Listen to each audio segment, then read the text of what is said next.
믿을 수 없는 일이 벌어졌습니다. 독일의 자존심이자 전 세계 자동차 산업의 심장이라 불리던 폭스바겐 본사 앞에 시위대가 몰려들었습니다. 독일이 더는 자동차 강국이 아니라고. 분노와 절망 속에 울려 퍼지는 함성. 공장 폐쇄와 임금 삭감이라는 충격적인 소식은 단지 시작에 불과했습니다. 독일 자동차 산업은 이제 과거의 유산을 간신히 붙잡고 있는 초라한 모습이었습니다. 그런데 놀라운 건 이 모든 상황의 배경입니다. 유럽을 위협하며 질주하는 중국의 전기차, 그리고 독일조차 혀를 내두를 정도로 기술력을 선보인 한국. 독일과 자동차 산업에서 비교조차 되지 않았던 나라 아닌가. 하지만 이제 상황이 달라졌습니다. 한국은 세계 전기차 시장에서 새롭게 떠오르는 강자로 독일이 잃어버린 미래를 만들어가고 있었습니다. 독일이 자랑하던 기술과 자존심은 이제 서울 한복판의 전시장에서 조롱받고 있었습니다. 어떻게 이런 일이 가능했을까요? 대체 무슨 사연인지 오늘 사연 바로 시작하겠습니다. 안녕하세요. 저는 니클라우스입니다. 독일 뮌헨에서 자동차 엔지니어로 15년간 일해왔습니다. 제겐 자동차가 직업 이상의 의미였습니다. 독일 자동차 산업은 자부심 그 자체였어요. 하지만 요즘 그 자부심이 흔들리고 있습니다. 폭스바겐 본사 앞에 모인 분노한 시위대를 보며 저는 깊은 한숨을 내쉬었습니다. 폭스바겐이 독일 내 공장 3곳을 폐쇄하고 노동자 임금을 10% 삭감한다는 발표는 충격 그 자체였습니다. 창사 이래 처음이라는 이 상황은 단지 경영 위기가 아니었어요. 독일 자동차 산업 전체의 문제를 드러내는 신호였습니다. 노동자들은 분노했고 본사 앞은 그야말로 아수라장이었습니다. 저는 시위대를 멀리서 바라보며 말없이 서 있었습니다. 이 상황에서 우리가 무엇을 해야 하는지 모르겠다는 생각이 들었거든요. 제 동료 한스는 제 옆에서 고개를 저으며 말했습니다. 니클라우스, 이런 상황에서 우리가 할 수 있는 게 뭘까? 독일이 더는 자동차 강국이 아니라고 말하는 사람들이 점점 많아지고 있어. 그의 목소리엔 깊은 회의감이 담겨 있었습니다. 저도 그 말에 동의하지 않을 수 없었어요. 특히 최근 몇 년 동안 중국 전기차 업체들이 얼마나 빠르게 성장했는지 알고 있었기 때문입니다. 중국의 비아디 같은 회사들은 전기차 시장에서 독일을 위협하고 있었습니다. 그들의 저가 정책과 기술력은 이미 세계적인 수준에 도달했어요. 반면 독일은 높은 생산 비용과 느린 전기차 전환 속도 때문에 점점 더 뒤처지고 있었습니다. 폭스바겐뿐만 아니라 포르쉐, BMW 같은 브랜드도 전기차 전환 계획에서 난항을 겪고 있다는 소식이 이어졌습니다. 특히 올해 들어 구조조정 이야기가 끊이지 않았어요. 독일 내 자동차 노동자 약 12만 명 중 최대 3만 명이 일자리를 잃을 위기에 처했다는 전망도 있었습니다. 이런 분위기 속에서 불안감이 커졌습니다. 제 자리는 안전할까요? 아니, 독일 자동차 산업 자체가 살아남을 수 있을까요? 머릿속이 복잡했어요. 그런데 그 와중에 회사로부터 새로운 프로젝트를 제안받았습니다. 한국에서 열리는 국제 전기차 박람회에 참석해 독일의 기술을 홍보하고 동시에 다른 나라들의 기술을 분석하라는 임무였어요. 솔직히 처음에는 기대보다는 불안이 앞섰습니다. 하지만 선택의 여지는 없었습니다. 저는 프로젝트를 맡아야 했고 그것이 곧 저의 생존과도 연결된다고 느꼈습니다. 떠나기 전날 한스가 제게 물었습니다. 니클라우스, 한국에서 뭔가 해답을 찾을 수 있을까? 그의 질문에 저는 확신 있게 대답할 수 없었어요. 모르겠어요. 하지만 시도는 해봐야죠. 그렇게 저는 한국행 비행기에 오르게 되었습니다. 독일에서 느꼈던 답답함과 불안감을 안고 또 한국에서 우리가 배울 수 있는 게 무엇인지 모른 채로요. 서울로 가는 비행기 안에서 눈을 감고 한숨을 내쉬었습니다. 어깨가 무겁더라고요. 독일 자동차 업계가 처한 위기를 해결할 해답을 찾기 위해 떠나는 여정인데 솔직히 자신이 없었습니다. 여기서 잠깐. 저희 채널의 스폰서 서프샤크 VPN을 소개합니다. VPN은 가상사설 네트워크로서 사용자의 IP 주소를 숨겨 온라인 익명성을 보장하며 일상 속 공용 와이파이 사용 시에도 개인정보 보안을 안전하게 해주는 서비스입니다. 게다가 IP 주소를 다른 국가로 변경하여 한국 넷플릭스에서 시청이 불가능한 프로그램도 서프샤크 VPN을 이용해서 마음껏 시청할 수 있습니다. 반대로 해외에서는 한국에서만 시청 가능한 티빙이나 쿠팡 플레이도 볼 수 있어서 해외여행 중 전 세계 어디서나 원하는 컨텐츠를 시청하실 수 있습니다. 한 계정으로 무제한 기기 연결이 가능하니 스마트폰, 태블릿, 노트북 등 여러 기기에서 동시에 사용할 수 있습니다. 가족과 함께 사용하며 누구나 빠르고 안정적인 인터넷을 누릴 수 있죠. 지금 보시는 저희 감동 탐험 프로모션 링크 서프샤크 슬러시 코리안 스토리에서 서프샤크를 구매하고 4개월 추가 혜택과 세일리 20 최대 10기가 데이터까지 받아보세요. 서프샤크와 함께 어디서나 매끄러운 연결의 기쁨과 행복을 나누세요.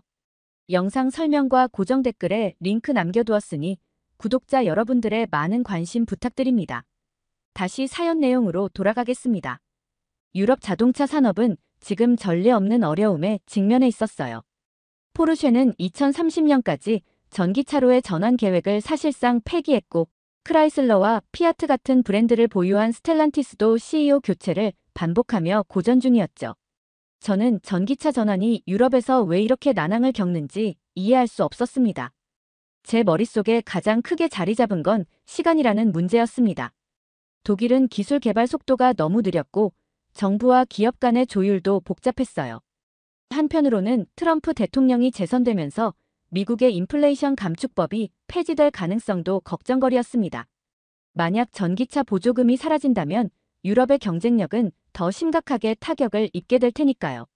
지금까지 유럽 자동차 업계는 전기차 산업에서 후발주자였고 보조금에 크게 의존해왔습니다. 그런데 그런 기반마저 흔들린다면 우리는 어디로 가야 할까요? 독일은 한때 전 세계 자동차 시장을 이끄는 중심이었습니다.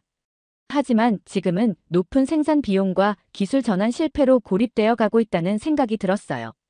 특히 중국 기업들이 빠르게 전기차 시장을 장악하는 모습을 보며 점점 더 현실이 무겁게 다가왔습니다. 그들은 8개월 만에 10만 대 생산을 달성했고 고급 전기 SUV와 스포츠카를 출시하며 세계 시장에서 확실한 입지를 다지고 있었습니다. 한국에서 뭔가를 배울 수 있을까?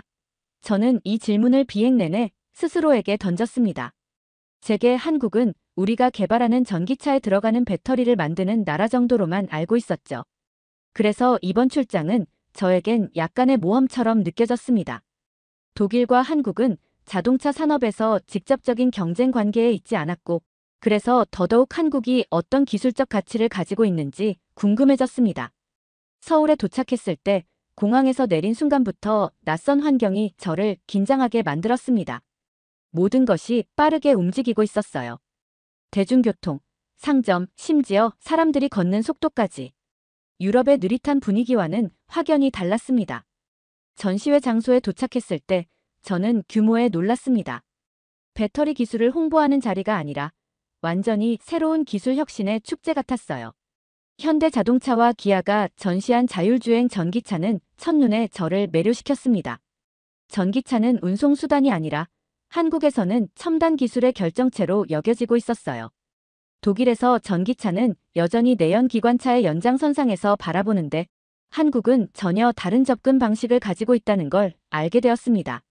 한 엔지니어가 저에게 다가와 자율주행 기술에 대해 설명해줬습니다. 그의 열정적인 설명을 들으면서 저는 독일과 비교하지 않을 수 없었습니다. 전시회 둘째 날 아침, 호텔에서 나오며 혼잣말처럼 중얼거렸습니다. 어제 본 게 다는 아니겠지. 어제 한국 전기차 기술의 첫 인상은 강렬했지만 솔직히 말하면 아직도 반신반의하는 마음이 있었어요. 하루 만에 모든 걸 이해할 수는 없으니까요. 그래도 독일 자동차 엔지니어로서 경험한 직관은 말해주고 있었습니다. 이 나라 뭔가 있다. 오늘의 일정은 전시장에서 각국의 전기차 부스를 직접 둘러보는 것이었습니다. 아침부터 현대자동차 부스가 북적이는 모습에 저는 놀랐습니다. 자율주행 전기차의 시연이 시작되었고 사람들은 환호성을 질렀습니다. 저는 가까이 다가가 그 차량을 유심히 관찰했어요. 자동차의 부드러운 움직임, 깔끔한 디자인, 그리고 그 내부에 숨겨진 기술력은 제가 본 것 중 최고 수준이었습니다. 독일에서 저를 괴롭히던 질문이 다시 떠올랐습니다. 왜 우리는 이런 기술을 만들지 못했을까? 독일에서는 여전히 내연기관 차량을 기반으로 전기차를 개발하는 데 집착하고 있었습니다. 그러나 한국은 완전히 새로운 개념으로 접근하고 있었어요. 전기차는 단순히 연료 방식이 바뀐 차가 아니라 첨단 기술의 집합체로 재창조되고 있었죠. 특히 현대차는 전기차를 하나의 스마트 기기로 변모시키는데 성공한 것처럼 보였습니다. 그 순간 한국의 배터리 기술 부스가 눈에 들어왔습니다. LG 에너지 솔루션과 SK온 같은 기업들이 자랑하는 첨단 배터리들이 전시되어 있었어요. 한 기술자가 배터리의 구조와 기능을 설명하는 모습을 보고 저는 다가가 질문을 던졌습니다. 이 배터리는 안전성 테스트를 어떻게 통과했나요? 그는 망설임 없이 대답하며 그들이 어떻게 안전성과 효율성을 동시에 확보했는지 자세히 설명했습니다. 점심시간, 현대자동차 부스의 엔지니어들과 간단히 대화를 나누었습니다. 그들은 자신감이 넘쳤어요. 우리는 세계 최고를 목표로 하고 있습니다. 그들의 말이 빈말이 아니라는 것을 저는 알 수 있었습니다. 이들은 단지 자동차를 생산하는 것이 아니라 완전히 새로운 경험을 만들어내고 있었습니다. 독일에서 제가 본 지루한 프레젠테이션과는 완전히 다른 차원이었죠. 전시회 셋째 날, 저는 아침부터 중국 전기차 기업들의 부스를 찾아갔습니다. 비아디와 샤오미 같은 회사들은 이미 세계 전기차 시장을 장악하고 있었습니다. 비아디의 부스는 거대한 LED 화면과 화려한 자동차 전시로 사람들을 끌어모으고 있었어요. 그들의 대형 전기 SUV는 처음 보는 사람에게는 압도적으로 느껴질 수도 있었습니다. 이 정도면 중국이 왜 시장을 점령했는지 알겠군. 저는 그들의 마케팅과 규모에 감탄하면서도 한편으로는 저 가격에 이런 기술력을 제공하는 게 가능할까? 라는 의구심이 들었습니다. 비아디의 직원은 대형 SUV의 성능을 자랑스럽게 설명했습니다. 제로백 2초, 시속 390km의 최고 속도, 각 바퀴마다 전기 모터를 장착했습니다. 그는 가격까지 공개했는데 그것은 독일에서 같은 성능의 차량에 비해 터무니없이 저렴했습니다. 그러나 저는 차량 내부를 자세히 살펴보면서 뭔가 허술하다는 느낌을 지울 수 없었어요. 디자인은 화려했지만 세부적인 마감이나 기술의 정밀성에서는 부족함이 드러났습니다. 한 달 만에 50만 대를 생산했다는 점은 놀라웠지만 제 마음 한쪽에는 여전히 찜찜함이 남아 있었습니다. 대량 생산 속도는 압도적이지만 이게 정말 믿을 수 있는 품질일까? 그 의문은 비아디의 배터리 비교 실험에서 확신으로 바뀌었습니다. 비아디가 전시회에서 진행한 배터리 비교 실험은 충격적이었습니다. 그들은 자사 배터리를 타사 배터리와 비교하며 안전성을 강조했는데 실험 과정에서 비아디 배터리가 화재를 방지하지 못하는 장면이 연출되었어요. 반면 한국 배터리의 비교 실험에서는 찌르거나 충격을 가해도 폭발하지 않는 모습을 보여줬습니다. 관람객들의 표정에서 비아디에 대한 신뢰가 흔들리는 것이 보였어요. 그와 반대로 한국 기업들의 접근은 완전히 달랐습니다. 현대차와 LG 에너지 솔루션은 화려한 외형보다는 기술적 세부 사항과 데이터로 관람객을 설득했습니다. 특히 LG의 엔지니어는 저에게 우리는 배터리의 수명과 안전성을 가장 중요하게 생각합니다. 가격이 아니라 신뢰를 팔고 있습니다. 라고 자신있게 말했어요. 중국 전기차의 성공은 부인할 수 없지만 그것이 전적으로 기술적 우위에서 비롯된 것은 아니라는 생각이 들었습니다. 대량 생산 시스템과 가격 경쟁력, 그리고 정부의 전폭적인 지원이 중국 전기차 시장을 지탱하고 있었지만 정작 중요한 기술력에서는 여전히 한국이 앞서 있었습니다.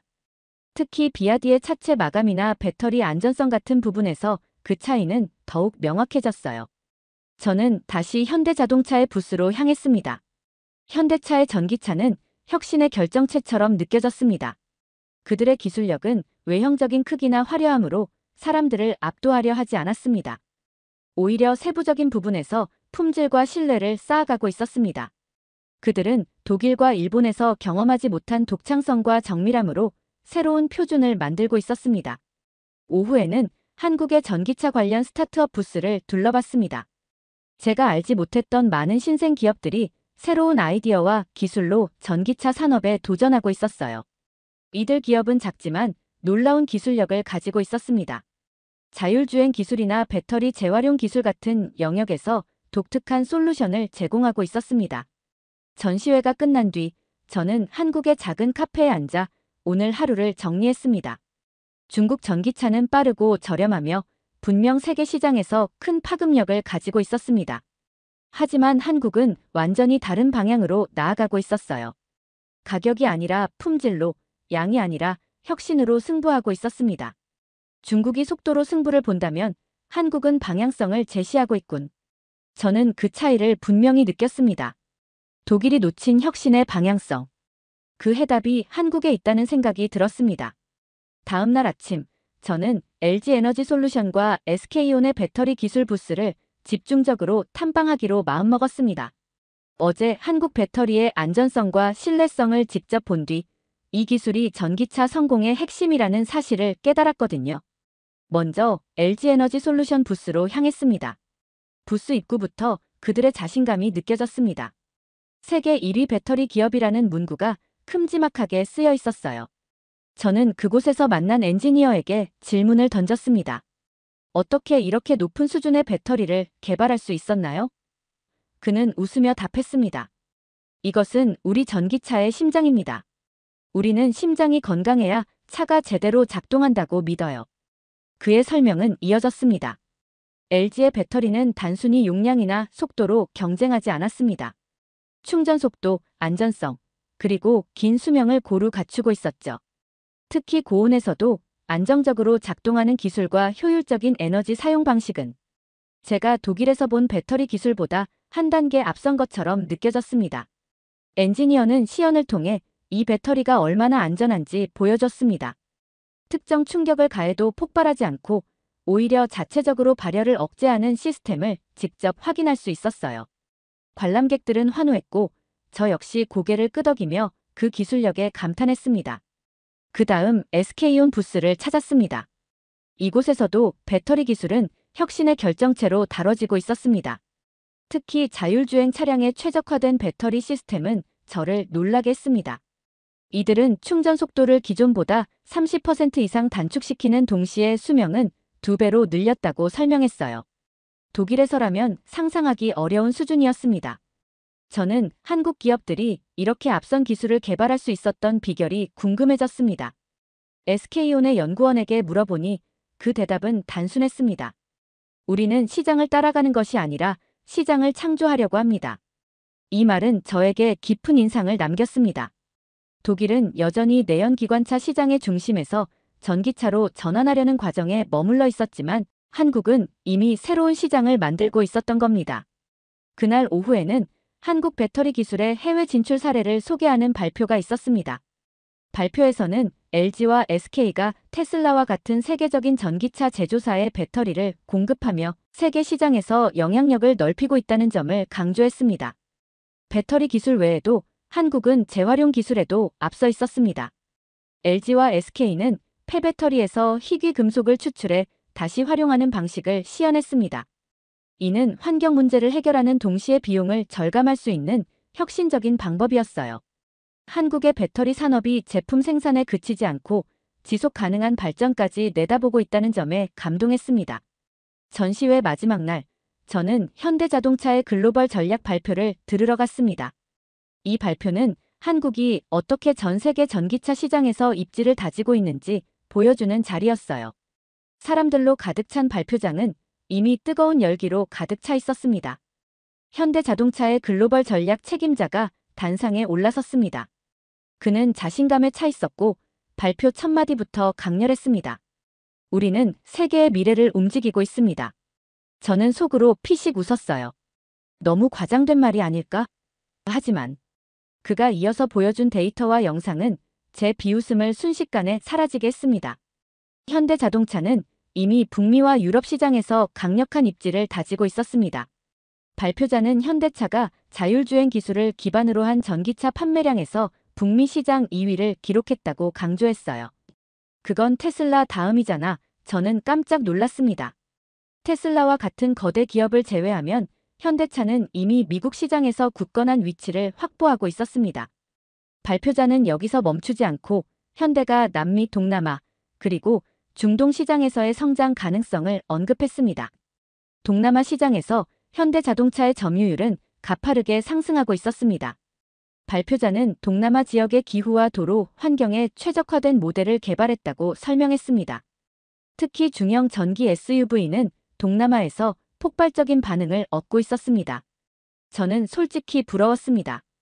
또한 현대차는 유럽에서도 빠르게 시장 점유율을 확대하고 있었습니다.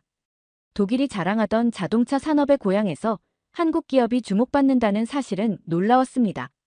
발표자는 유럽 소비자들이 현대 전기차를 선택하는 이유로 혁신적 기술, 신뢰성, 그리고 합리적인 가격을 꼽았습니다.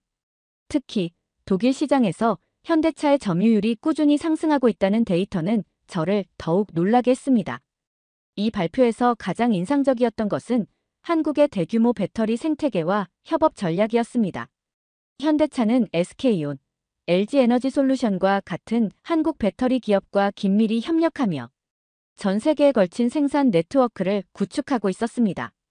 이로 인해 완성차 제조에 그치지 않고 배터리 생산부터 공급망 관리까지 모든 단계를 통합적으로 관리할 수 있었습니다. 발표 중반부에는 자율주행 기술에 대한 데모 영상이 상영되었습니다. 현대차의 자율주행 전기차는 복잡한 도심 환경에서도 완벽하게 주행했으며 AI 기반으로 도로 상황을 실시간 분석해 안전성을 극대화하고 있었습니다. 이 기술은 독일에서조차 실험 단계에 머물러 있는 수준이었어요. 마지막으로 발표자는 한국의 강점을 한 문장으로 정리했습니다.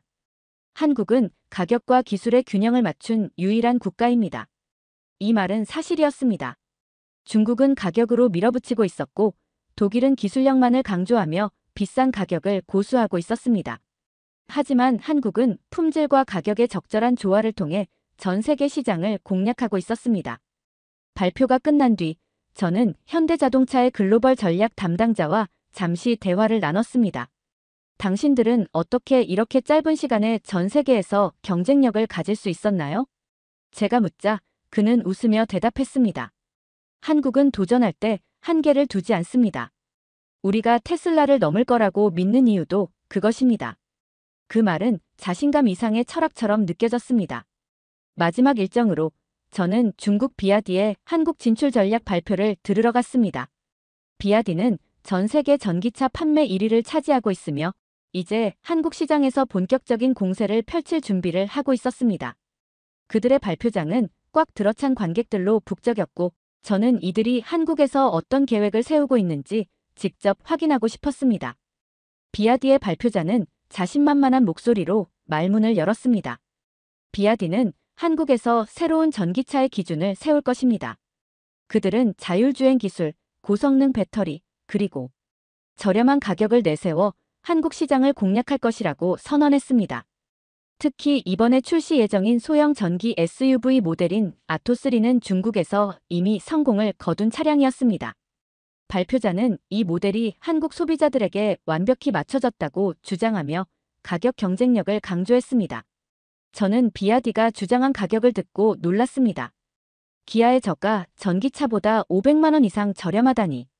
한국 소비자들에게는 충분히 매력적인 요소일 수 있었죠. 하지만 이 모든 전략이 한국 시장에서 성공할 것이라는 확신은 들지 않았습니다. 비아디는 자율주행 기술과 첨단 인포테인먼트 시스템을 강조하며 자신들의 기술력을 과시했습니다. 그러나 비아디 부스에서 실제 차량을 살펴본 제 눈에는 뭔가 부족한 점들이 명확히 보였습니다. 차량의 외관은 화려했지만 내부의 세부적인 마감 처리는 여전히 한국이나 독일 기업들에 비해 떨어진다는 느낌을 지울 수 없었어요. 특히 한국 시장에서 중요한 변수 중 하나는 배터리였습니다. 한국은 이미 세계 최고의 배터리 기술력을 가진 국가이고 한국 소비자들은 배터리의 안전성과 신뢰성을 중요시합니다. 하지만 비아디의 발표에서는 배터리 안전성에 대한 깊이 있는 설명이 부족했습니다. 오히려 우리는 자체 개발한 배터리로 가격을 낮추는데 성공했다는 이야기에만 초점이 맞춰져 있었어요. 비아디는 또한 한국 시장에서 유통 네트워크를 구축하고 한국 내 공장을 설립하겠다는 야심찬 계획을 발표했습니다. 이를 통해 판매를 넘어 한국 시장을 글로벌 전략의 거점으로 활용하겠다는 전략이었죠. 발표자는 우리는 한국 시장에서 점유율을 10% 이상 확보할 것입니다라고 선언하며 한국 소비자들에게 기술과 가격의 혁신을 제공하겠다고 했습니다. 그러나 이 발표를 들으면서도 저는 계속해서 의문이 들었습니다. 한국은 이미 현대자동차와 기아가 시장의 대부분을 차지하고 있고 소비자들은 그들의 품질과 브랜드에 강한 신뢰를 가지고 있었습니다. 비아디가 제시한 저렴한 가격은 매력적이지만 그들이 품질과 기술력에서 한국 기업들과 직접 경쟁할 수 있을지는 의문이었어요. 발표가 끝난 뒤 저는 현대자동차 부스에서 만난 한국인 엔지니어에게 BYD의 전략에 대해 물어봤습니다. 그는 미소를 지으며 말했습니다. 비아디는 훌륭한 경쟁자가 될 겁니다. 하지만 한국 시장은 가격으로 이길 수 있는 곳이 아니에요. 한국 소비자들은 자동차의 모든 면을 꼼꼼히 따집니다. 특히 안전성이나 기술의 완성도는 필수 조건입니다. 그의 말에는 자신감이 가득했습니다. 그는 이어서 한국 소비자들이 중국산 전기차와 배터리에 대해 가지는 신뢰 부족을 설명했습니다. 한국에서는 몇 년 전 중국산 배터리가 폭발하거나 화재를 일으킨 사고가 몇 차례 있었어요. 그 뒤로 한국 소비자들은 중국산 배터리에 대한 신뢰를 거의 잃은 상태입니다. 반면 한국 배터리는 안정성과 품질 면에서 세계적으로도 인정받고 있죠. 그날 저녁, 저는 호텔방에 앉아 비아디와 한국 기업들을 비교하며 생각에 잠겼습니다. 비아디는 분명 빠르고 강력한 확장 전략을 가지고 있었지만 한국 기업들은 더 깊고 견고한 경쟁력을 가지고 있었습니다. 특히 한국은 전기차 시장에서 현재를 넘어서 미래를 준비하고 있다는 느낌이 강했습니다. 서울에서의 마지막 아침이 밝았습니다. 저는 호텔 창문 너머로 바삐 움직이는 서울 거리를 바라보며 깊은 숨을 내쉬었습니다. 이제 돌아가야 할 시간이구나. 짐을 챙기며 지난 며칠 동안의 경험들이 머릿속에서 빠르게 스쳐갔습니다. 독일에서 시작된 제 불안과 의구심은 한국에서 확신과 깨달음으로 바뀌었어요. 공항으로 가는 길, 저는 택시 기사님과 짧게 이야기를 나눴습니다. 한국 차 많이 보이네요. 독일 차는 별로 없네요. 제가 물었더니 기사님은 웃으며 답했습니다. 국산차가 품질도 좋고 가격도 합리적이니까요. 그의 말은 저에게 많은 것을 시사했습니다.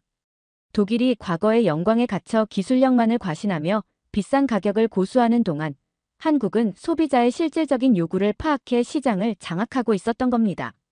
비행기에 탑승한 뒤 저는 창밖을 바라보며 지난 며칠 동안의 기억들을 정리했습니다. 폭스바겐 본사 앞에서 본 시위와 동료들의 한숨, 유럽 전기차 전환의 실패, 중국 전기차의 폭발적인 성장과 도전, 그리고 그 모든 것을 넘어서는 한국의 독창적인 기술과 전략까지. 독일에서 출발할 때와는 완전히 다른 시선으로 세상을 바라보고 있는 제 자신을 발견했습니다. 한국에서 배운 것은 기술력이 아니었습니다. 그것은 미래를 바라보는 방식이었습니다. 독일은 여전히 과거의 유산에 의존하고 있었지만 한국은 그 유산이 없는 상태에서 미래를 만들어가고 있었습니다. 특히 현대자동차와 LG에너지솔루션 같은 기업들은 단순히 제품을 생산하는 것이 아니라 기술과 혁신을 통해 시장 자체를 새롭게 정의하고 있었습니다. 또한 한국의 도전 정신도 저에게 깊은 인상을 남겼습니다. 독일에서는 실패를 두려워하며 전환 속도를 늦추는 경향이 강했습니다. 반면 한국은 실패를 두려워하지 않고 빠르게 움직이며 새로운 시도를 반복하고 있었습니다. 저는 이 차이가 한국과 독일 간의 격차를 만들어내고 있다고 느꼈습니다. 그렇다고 독일에 희망이 없다는 것은 아닙니다. 오히려 저는 독일이 한국에서 배울 점이 많다고 생각하게 되었습니다. 독일 자동차 산업은 여전히 세계적인 수준의 기술력을 가지고 있지만 이제는 그 기술을 어떻게 시장과 연결할 것인지 다시 생각해야 합니다. 한국에서 본 배터리 생태계와 협업 전략, 지역 특화 모델 개발, 그리고 소비자 중심의 혁신적 접근 방식은 독일이 반드시 참고해야 할 요소들이었습니다. 저는 독일로 돌아가면 이 경험을 동료들에게 꼭 공유해야겠다고 결심했습니다. 독일 자동차 산업이 살아남으려면 한국의 기술과 철학에서 배워야 한다고 강하게 주장할 생각이었어요. 한국에서의 며칠은 저와 독일 자동차 산업의 미래를 바꾸는 중요한 순간이었습니다. 제가 이 여행에서 느낀 모든 것들이 그 변화를 시작하는데 필요한 원동력이 되어줄 것이라고 믿습니다. 두 번째 사연 시작합니다. 트럼프는 한국 방위비를 인상하겠다는 의사를 여러 차례 밝혀왔습니다. 하지만 한국은 과거와 달리 세계적인 경제 대국으로 성장해왔고 첨단 기술과 자본을 갖춘 나라가 되었습니다. 이제는 미국의 요구를 무조건 받아들일 나라가 아닙니다. 한국은 원자력 발전 기술과 고도의 과학기술 인프라를 보유하고 있어 핵무기 개발에 필요한 기반이 충분합니다. 현재는 국제적 비난과 경제적 부담 때문에 핵 개발을 포기해왔지만 자주 국방을 위해 국가적 결단을 내릴 시점이 오게 된다면 이 변화는 현실화될 수 있습니다. 트럼프의 방위비 인상 요구는 한미 동맹을 넘어 동북아시아 전체의 안보 구도에까지 중대한 영향을 미칠 수 있는 사안입니다. 라고 말하는 미국의 전문가가 있습니다. 대체 무슨 사연일지 오늘 사연 바로 시작하겠습니다. 안녕하세요. 제 이름은 필립 에머슨입니다. 트럼프가 승리했다는 소식이 전해지자 연구소는 순식간에 긴장감에 휩싸였습니다. 동료들의 표정이 어두워진 것을 보며 저는 그의 당선이 한국과 미국의 동맹 관계에 몰고 올 파장을 걱정하지 않을 수 없었습니다. 머릿속에서는 트럼프가 선거 운동 중에 했던 발언들이 끊임없이 맴돌았습니다. 한국은 부유한 나라야. 더 많은 방위비를 부담해야 해. 그의 말들이 단순한 선거용 멘트에 그칠지 아니면 실제로 한국에 큰 부담을 안길 정책이 될지 저는 한숨만 나왔습니다. 아시아 태평양 지역 전문가로서 제가 담당하는 주요 연구 분야 중 하나는 한미 동맹과 주한미군입니다. 한국은 오랜 시간 미국의 든든한 동맹국이었지만 방위비 문제는 늘 민감한 사안이었습니다. 트럼프가 방위비를 인상하겠다는 의사를 여러 차례 밝혀왔기 때문에 이번 당선은 단순히 한국에 경제적 부담만을 주는 문제가 아니었습니다. 한국이 이러한 부담을 수용하지 않을 경우 주한미군의 철수 문제까지 거론될 수 있기 때문입니다. 한국은 과거와 달리 세계적인 경제 대국으로 성장해왔고 삼성과 현대 같은 글로벌 기업들이 상징하는 바와 같이 첨단 기술과 자본을 갖춘 나라가 되었습니다. 이제는 미국의 요구를 무조건 받아들일 나라가 아니라는 생각이 들었어요. 주한미군의 존재는 한미 동맹의 상징으로 한국이 오랫동안 미국과 협력해온 중요한 관계의 표식이기도 합니다. 하지만 이렇게 큰 금액을 요구받게 된다면 그동안 경제적 파트너이자 군사적 동맹으로서의 관계를 구축해온 한국이 이제는 새로운 시각으로 미국과의 관계를 재평가할 시점에 온 것이 아닐까 하는 생각마저 들었습니다. 트럼프의 당선 소식이 전해진 후 연구소에서 진행된 긴급 회의에서는 방위비 인상 요구가 가져올 수 있는 다양한 시나리오에 대해 논의가 이루어졌습니다. 한 동료는 트럼프가 한국을 마치 머니머신처럼 생각하고 있는 것 같다며 걱정했습니다. 이는 단순한 방위비 부담이 아닌 한국을 존중하지 않는다는 인상을 주기에 충분했습니다. 특히 미국의 동맹국이면서도 자주 국방을 외치고 있는 한국에게 트럼프의 압박이 어떤 반응을 불러일으킬지 예측하기 어려웠습니다. 한미 동맹은 단지 경제적 교류가 아닌 두 나라의 신뢰와 협력의 상징이기 때문에 이러한 문제는 민감할 수밖에 없었습니다. 과거 한국은 미국의 도움 없이는 스스로를 지킬 수 없는 나라였지만 지금의 한국은 다릅니다. 이미 자국 내 첨단 산업과 과학기술력이 상당한 수준에 이르렀기 때문에 자주 국방을 논의하는 움직임이 점점 커지고 있습니다. 방위비 문제로 인해 이러한 자주 국방이 본격적으로 추진된다면 동북아 지역 전체에 군사적 긴장이 고조될 가능성이 있다는 생각에 이르렀습니다. 주한미군의 존재는 한국뿐만 아니라 일본과 대만을 포함한 미국의 동아시아 동맹국들에게도 중요합니다. 한국이 주한미군의 방위비 부담을 거부하게 되면 일본과 동남아 국가들도 미국과의 동맹을 재검토할 가능성이 있습니다. 이러한 상황은 결국 아시아 전역에서 미국의 동맹 네트워크를 약화시킬 위험을 내포하고 있으며 이는 트럼프가 과연 얼마나 심각하게 받아들이고 있을지 의문이 들었습니다. 저는 그동안 미국과 협력 관계에 있는 한국을 안정된 동맹으로만 인식해왔습니다. 하지만 한국이 현재 자주 국방을 구축할 기술적 역량과 자원을 갖추고 있다는 사실을 생각하니 그간 제가 한국을 지나치게 단순하게 바라봤던 것이 아닌가 싶었습니다. 연구소 회의 이후 저는 밤새 한국의 산업 및 기술 분야 자료를 다시 한번 검토했습니다. 첫눈에 들어온 건 역시 반도체 산업이었습니다. 세계 반도체 시장에서 한국의 점유율은 압도적입니다. 삼성과 SK하이닉스는 메모리 반도체 부문에서 세계 시장을 주도하고 있고 이는 단순한 기술이 아닌 첨단 산업의 핵심이라는 점에서 중요성을 더합니다. 반도체는 군사장비는 물론 인공지능과 데이터 분석 등 미래전의 중심에 있는 기술들의 필수적인 요소입니다. 즉, 한국은 이론적으로 미군이 의존할 수 있는 기술력과 자원을 이미 보유하고 있다는 것입니다. 이뿐만이 아닙니다. 한국은 전 세계적으로 인정받는 원자력 기술에서도 선도적 위치에 있습니다. 한국은 자체적으로 운영하는 원자력 발전소가 많으며 이를 통해 에너지를 자급자족할 수 있는 기반을 가지고 있습니다. 더욱 놀라운 점은 한국이 원자력 기술을 안정적으로 발전시키고 있다는 것입니다. 이를 통해 한국은 원자력의 평화적 활용과 함께 이 기술을 국방으로 전환할 가능성도 고려해 볼 수 있습니다. 만약 한국이 원자력 기술을 군사적으로 활용한다면 상당한 군사력을 짧은 시간 안에 확보할 수도 있습니다.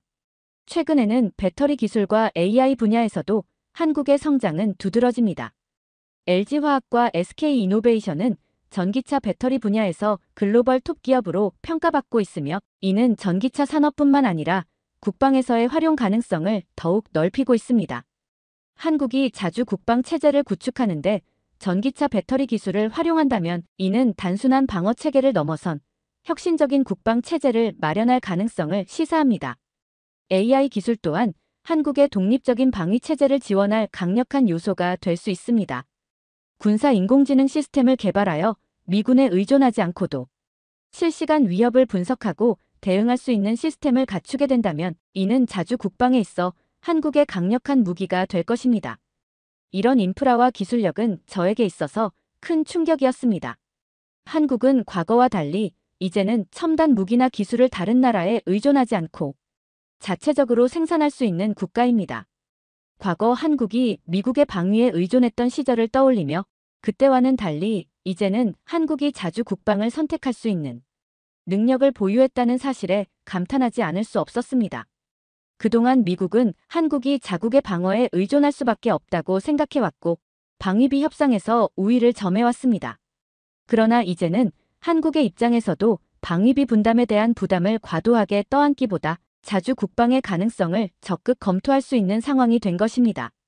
이 모든 것을 종합할 때 한국은 단순히 방어를 위한 부속국이 아니라는 사실이 명백해졌습니다. 한국은 독립적으로 군사적 자립을 꿈꿀 수 있는 국가로 성장했으며 이는 단순히 기술력과 경제력만이 아니라 자주 국방을 위한 국가적 의지에 기반을 두고 있습니다. 트럼프의 당선은 한국으로 하여금 스스로의 국방을 돌아보게 하는 계기가 될지도 모르겠습니다. 그동안 주한미군은 한국 내에서 단순히 군사적 보호 이상의 상징적 존재였습니다. 한국 전쟁 이후로 70여 년 동안 한미동맹은 한국의 안보를 보장해 온 중요한 축이었고 주한미군은 이를 가시적으로 나타내는 상징적인 요소였습니다. 이는 곧 한국과 미국의 오랜 신뢰와 협력의 상징이기도 하며 한국 국민들 사이에서 동맹에 대한 안도감을 제공해 왔습니다. 저 역시 이러한 상징성을 잘 알고 있었기에 트럼프의 방위비 인상 요구가 자칫 한국 내에서 동맹의 의미를 훼손시키고 반미 감정을 불러일으킬 수 있다는 우려를 갖게 되었습니다. 한미 동맹이 단순한 경제적 이해관계로만 여겨지기 시작한다면 그동안 축적된 신뢰가 흔들리게 될 가능성도 무시할 수 없습니다. 방위비 부담이 증대될 경우 국민들 사이에서 왜 우리가 미국에 이렇게 많은 돈을 지불해야 하는가라는 반미 여론이 커질 가능성도 높아 보입니다. 이는 장기적으로 한국 내에서 미국의 역할에 대한 인식 변화를 가져올 수 있을 것 같아요. 제가 우려하는 바도 바로 여기에 있습니다. 한국이 독립적인 군사체제를 구축하게 되면 이는 동북아에서 미국의 영향력을 약화시키고 결국 미국의 큰 도전 과제를 남길 것입니다. 저는 이 문제를 더 이상 경제적 관점에서만 바라보지 않고 한미 동맹의 장기적 의미와 그 상징적 중요성에 집중하게 되었습니다. 과거 한미 동맹은 단순히 돈과 병력의 교환이 아닌 상호 신뢰와 협력을 기반으로 한 관계였습니다. 한국은 이미 고도로 발달된 첨단 산업과 강력한 경제력을 바탕으로 자체 방어 체제를 구축할 역량을 충분히 보유하고 있습니다. 저는 매일 아침 신문을 펼칠 때마다 한국 관련 기사부터 찾아보게 됩니다. 어떤 새로운 기술을 개발했는지, 어떤 분야에서 또 세계를 놀라게 했는지 궁금해서요. 한국의 성장은 더 이상 놀라운 일이 아닌 일상이 되어가고 있습니다. 사실 며칠 전만 해도 한 친구가 저에게 이런 말을 했어요. 필립, 넌 한국에 대해 너무 많은 관심을 갖는 것 아냐? 하지만 제가 보는 한국은 정말 흥미진진한 나라입니다. 불과 몇십 년 만에 전쟁의 폐허에서 세계적인 강국으로 성장한 나라. 게다가 그 성장이 아직도 현재 진행형입니다. 특히 인상 깊었던 건 한국의 방산 수출 소식이었습니다. 얼마 전 폴란드가 한국산 전차와 자주포를 대량으로 구매하기로 했다는 뉴스를 봤어요. 러시아와 국경을 맞대고 있는 유럽의 나토 회원국이 한국의 무기를 선택했다는 건 정말 큰 의미가 있죠. 한국산 무기의 성능과 기술력을 전 세계가 인정했다는 뜻이니까요. 제 연구실 벽에는 재미있는 그래프 하나가 붙어 있습니다. 1953년부터 현재까지 한국의 GDP 성장을 보여주는 그래프인데요. 처음 볼 때마다 믿기 어려웠습니다. 전쟁 직후 아프리카의 최빈국보다도 못 살았던 나라가 이제는 이탈리아와 캐나다 같은 G7 국가들과 어깨를 나란히 하고 있습니다. 한국은 역사상 유례없는 성공 사례야. 얼마 전 한 경제 전문가 친구가 한 말입니다. 원조를 받던 나라에서 원조를 주는 나라가 된 건 한국이 거의 유일하다고 해요. 게다가 이제는 문화까지 수출하고 있죠.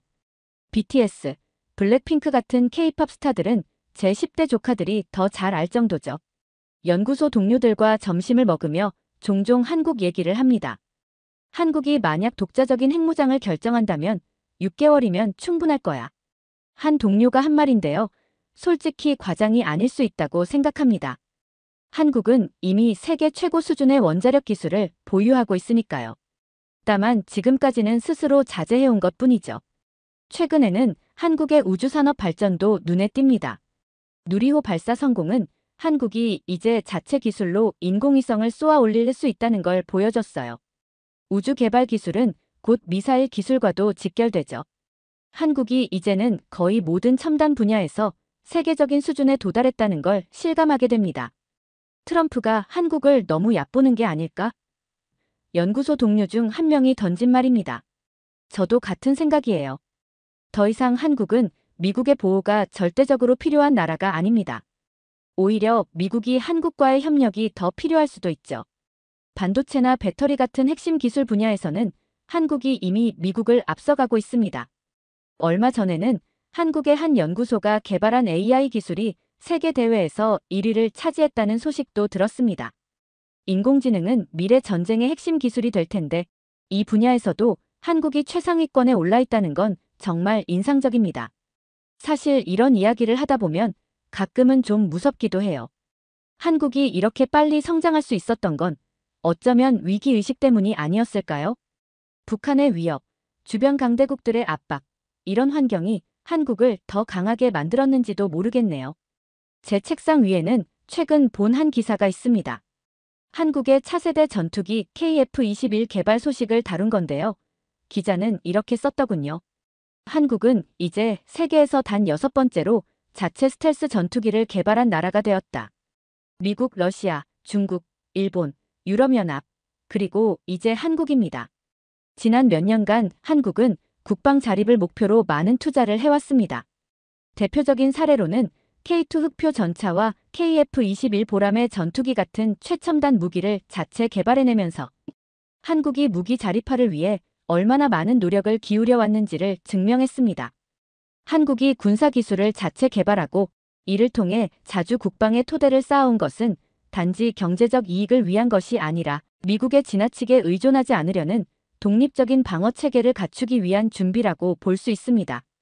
무엇보다 한국은 단순히 무기를 생산하는 것에 그치지 않고 무기 기술을 다른 나라로 수출할 정도로 강력한 방산 산업을 키워왔어요. 최근 한국은 중동과 동남아시아 여러 국가들로부터 K9 자주포나 차세대 전투함과 같은 방산 제품에 대한 주문을 받으며 전 세계 방산 시장에서 점차 그 입지를 넓혀가고 있습니다. 실제로 한국의 군사 자립을 향한 노력이 단지 무기 개발에서 끝나는 것이 아니라 지휘 통제 체계와 방어 전략의 독자화로 확장되고 있다는 점에서 미국의 지원 없이도 상당한 방어 역량을 확보할 수 있는 상황입니다. 한국은 최근 극초음속 미사일 개발에 성공하며 고도화된 미사일 방어 체제를 구축해가고 있습니다. 이는 한미 동맹에 의존하지 않고도 북한의 미사일 위협에 대응할 수 있는 가능성을 높여줍니다. 제가 보기에 이는 단순한 무기 자립이 아니라 한국이 미국과 동등한 위치에서 동맹을 유지하고자 하는 의지를 보여주는 것입니다. 과거에는 주한미군이 한국 안보의 핵심이었다면 이제는 한국이 스스로의 방어력을 강화함으로써 동맹의 형태를 새로운 방식으로 재정립할 시점에 온 것입니다. 주변 동료들 역시 이와 같은 한국의 움직임을 주목하고 있어요. 한 동료는 한국의 군사기술이 이미 전 세계에서 손꼽히는 수준이라고 평가했습니다. 실제로 많은 군사 전문가들이 한국의 방산 제품을 경쟁력 높은 고품질의 무기로 평가하며 한국이 이제는 수입국이 아닌 수출국으로서 군사적 자립을 이룰 가능성이 높다고 보고 있습니다. 트럼프의 방위비 인상 요구로 인해 한국이 자주 국방을 향한 구체적인 행동을 취하게 된다면 이는 한국 내에서 점점 커져가고 있는 독립적인 군사 역량에 대한 국민적 자부심을 더욱 강화시킬 것입니다. 그리고 이는 반대로 주한미군의 존재에 대한 의문을 불러일으키게 될 것입니다. 한국 국민들이 주한미군이 필요하다는 인식에서 선택적 파트너로 받아들이기 시작한다면 이는 미국에게도 큰 영향을 미칠 수밖에 없을 겁니다. 한국은 주변국들과의 군사적 협력 관계도 재편할 가능성이 있습니다. 동북아시아에서 중국의 부상과 북한의 지속적인 위협 속에서 한국은 자주 국방을 통해 자국의 안전을 지킬 뿐만 아니라 아시아의 중요한 안보 파트너로서 새로운 역할을 모색할 수 있는 것입니다. 이 모든 것을 종합해 볼 때 트럼프의 방위비 인상 요구가 오히려 한국 내 자주 국방에 대한 논의를 촉진하는 계기가 될 수 있다는 점에서 아이러니를 느꼈습니다. 그리고 미국은 이런 한국의 움직임을 그냥 지나칠 수 없을 것입니다. 왜냐하면 한국이 자주 국방을 선택하게 될 경우 이는 결국 미국의 동맹 네트워크와 전략에도 중대한 영향을 미칠 수 있기 때문입니다.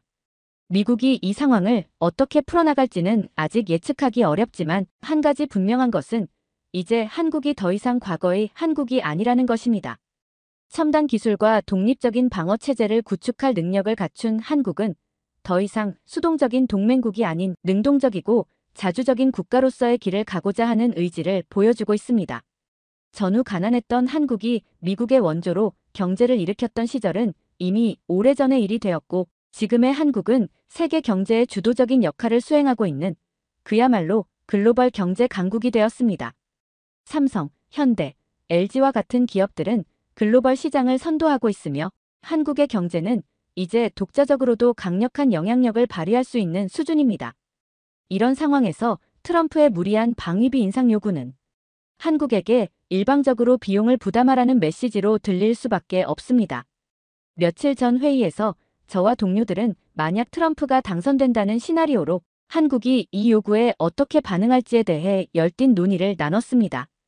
한 동료는 한국은 이제 미국의 경제적 압박을 거부할 힘을 가지고 있다고 말했습니다. 저 역시 한국이 방위비 부담을 느끼더라도 트럼프의 요구를 순순히 수용할 나라가 아니라는 생각이 들었습니다. 한국 국민들 사이에서 반미 감정이 새롭게 고조될 가능성은 분명히 존재하며 이는 장기적으로 동맹에 큰 영향을 미칠 수 있는 중요한 사안입니다. 특히 한국은 자국 내 수요를 충족시킬 수 있는 견고한 경제 구조와 필요시 미국과 다른 나라로 경제 협력 파트너를 전환할 수 있는 유연성을 가지고 있습니다. 실제로 한국의 주요 기업들은 다양한 국가와 다각적인 경제 관계를 맺고 있어 미국 시장에 대한 의존도가 예전만큼 절대적이지 않습니다. 한국은 이미 유럽, 동남아시아, 그리고 중국을 포함한 거대한 시장을 대상으로 활발히 거래를 진행하고 있습니다. 트럼프의 방위비 인상 요구가 지나치게 강경한 경우 한국은 미국 시장에 대한 의존도를 줄이고 더 넓은 글로벌 시장에서 자립할 수도 있는 기반을 다져왔다는 점에서 이 요구를 거부할 여지가 있습니다. 게다가 한국은 이미 경제적으로 미국에 상당한 기여를 하고 있습니다. 한국의 기업들은 수천 명의 미국인을 고용하고 있으며 방위산업 분야에서 미국산 무기를 꾸준히 구매하면서 미국 경제에 상당한 이익을 주고 있습니다. 매년 한국이 구매하는 미국산 군사장비는 미국 방산업계에 막대한 수익을 안겨주고 있습니다. 이러한 점을 고려할 때 트럼프의 방위비 인상 요구는 단순한 부담 증가로 여겨지지 않고 동맹에 대한 존중이 부족한 무리한 요구로 해석될 수 있습니다. 한국의 경제력은 단순한 숫자 이상의 의미를 가지고 있습니다. 경제적 자립은 곧 정치적, 군사적 독립성을 뒷받침할 수 있는 중요한 기반이기 때문에 미국이 이를 충분히 인지하지 못하고 단순한 방위비 부담으로만 한국을 대한다면 장기적으로 한미 동맹의 안정성을 해칠 위험이 있습니다. 트럼프의 방위비 인상 요구는 이러한 신뢰를 약화시키고 한국 국민들이 동맹을 단순한 거래 관계로 여기게 만들 가능성이 있습니다. 만약 한국 국민들이 동맹의 가치를 경제적 관점에서만 판단하게 된다면 한미 관계는 필연적으로 균열이 생길 수밖에 없을 것입니다. 결정적으로 한국이 독자적인 핵 개발을 고려할 가능성도 배제할 수 없다는 생각이 들었습니다. 한국은 경제적, 기술적으로 자주 국방을 실현할 능력을 갖추고 있을 뿐 아니라 필요하다면 핵 개발을 통해 보다 강력한 방어 체제를 구축할 가능성도 충분합니다. 물론 지금까지 한국은 핵무기 개발을 자제하며 미국의 핵우산 아래에서 방어 체제를 유지해왔습니다. 그러나 트럼프의 과도한 요구가 계속된다면 한국도 미국이 제공하는 방어 체제에만 의존하지 않을 것입니다. 트럼프는 과거에도 한국이 독자적으로 핵을 보유하는 것에 대해 암시적인 발언을 한 적이 있었습니다. 이 발언은 일종의 압박 전략이었지만 동시에 한국 내에서는 자주 국방과 독자적 핵무장에 대한 논의가 촉발되는 계기가 되기도 했습니다. 지금까지 미국은 한국의 핵 개발을 저지하기 위해 핵 비확산 정책을 강력히 지지해왔고 한국도 이러한 정책에 따라 핵 개발을 제한해왔습니다. 하지만 방위비 인상으로 인해 미국의 압박이 계속된다면 한국이 핵 개발을 진지하게 검토하게 될 수도 있다는 우려가 커졌습니다. 한국은 이미 원자력 발전 기술과 고도의 과학기술 인프라를 보유하고 있어 핵무기 개발에 필요한 기반이 충분합니다.